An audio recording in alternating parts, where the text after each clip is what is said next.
क्या हुआ जब राजस्थान की एक लड़की चुपके से रात के समय काल भैरव के मंदिर में घुस गई। उसके बाद जो हुआ वो आपके भी होश उड़ा देगा।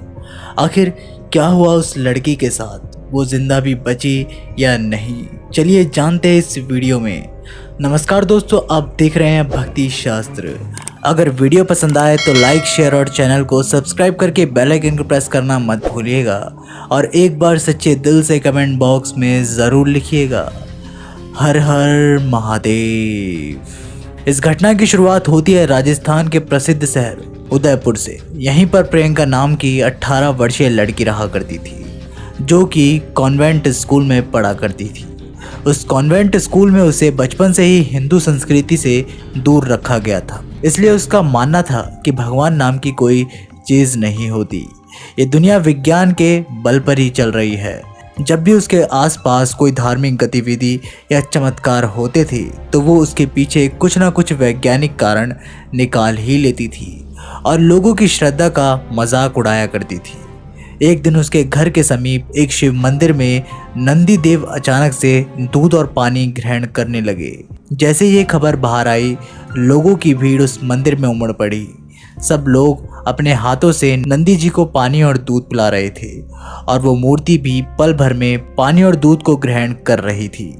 सभी लोग ये चमत्कार देखकर बहुत हैरान थे कि नंदी देव पानी पी रहे हैं। तभी उस मंदिर में प्रियंका पहुंची और उसने देखा कि सभी लोग बड़ी श्रद्धा से नंदी देव को पानी और दूध पिला रहे हैं। तो उसने सभी लोगों से कहा कि नंदी देव कोई पानी नहीं पी रहे हैं, ये तो विज्ञान का चमत्कार है। दरअसल ये सब पृष्ठ तनाव के कारण हो रहा है। दरअसल इन सभी मूर्तियों में छोटे छोटे छेद होते हैं और जब भी कोई इन छेदों के पास दूध या पानी लाता है तो वो पानी इनमें से होकर के मूर्ति के अंदर चला जाता है और लोगों को ऐसा लगता है कि नंदी देव पानी पी रहे हैं। और प्रियंका उसी स्थान पर जोर जोर से हंसने लगी। तभी वहां स्थित एक बुजुर्ग आदमी को बहुत गुस्सा आ गया। उसने प्रियंका को जवाब देते हुए कहा कि अगर तुम में इतना ही साहस है तो उज्जैन के काल भैरव मंदिर में जाकर के दिखाओ, वहां भगवान स्वयं मदिरा पान करते हैं और आज तक कोई इस रहस्य को सुलझा नहीं पाया है कि इस मूर्ति में से मदिरा जाती तो जाती कहाँ है। भरी महफिल में जब प्रियंका को इतना बड़ा चैलेंज मिला तो वो अगले ही दिन उज्जैन के काल भैरव की ओर रवाना हो गई। वो भगवान को नहीं मानती थी, उसका मकसद बस इतना था कि उस मूर्ति में मदिरा जाती कहाँ है इसका पता लगाना और इस राज से पर्दा उठाना। जब वो काल भैरव मंदिर पहुंची तो उसने देखा कि मंदिर प्रांगण में तो फूल और प्रसाद की बजाय मदिरा और शराब की दुकानें मौजूद थी। उसने वहां से एक शराब की बोतल खरीदी और भक्तों की लाइन में लग गई। जब उसने मंदिर के अंदर प्रवेश करा, भगवान के दर्शन किए तो उसने देखा कि सचमुच में पंडित जी एक कटोरी में लेकर मदिरा भगवान के मुख पर रखते हैं और मदिरा कुछ ही समय में समाप्त हो जाती है। ये नज़ारा देखकर प्रियंका के भी होश उड़ गए, परंतु मन ही मन उसे लग रहा था कि यह ज़रूर इसके पीछे कुछ न कुछ वैज्ञानिक कारण या बहुत बड़ा राज छिपा हुआ है। उसने सोचा अभी तो यहाँ पर बहुत भीड़ है, अगर इस राज से पर्दा उठाना है तो उसे मंदिर में रात्रि के समय ही प्रवेश करना होगा। जिसके बाद रात के समय छुपके से वो काल भैरव मंदिर में घुस गई। परंतु उसे अंदाज़ा नहीं था कि आज जो वो देखने वाली है और महसूस करने वाली थी वो उसकी ज़िंदगी का सबसे खतरनाक लम्हा होने वाला था। जब उसने रात के समय मंदिर में प्रवेश किया तो अचानक से काली बिल्ली ने प्रियंका का रास्ता काट दिया, परंतु वो इन सब अंधविश्वास में बिल्कुल भी यकीन नहीं करती थी। वो मंदिर के पिछले वाले भाग में पहुंची। उसे ऐसा लग रहा था कि हो सकता है कि मदिरा मूर्ति से निकलकर वहां जाती हो, परंतु पीछे की साइड भी उसे कुछ नहीं मिला। परंतु अचानक से उसे चक्कर आने लगे और वो बेहोश होकर वहीं पर गिर गई।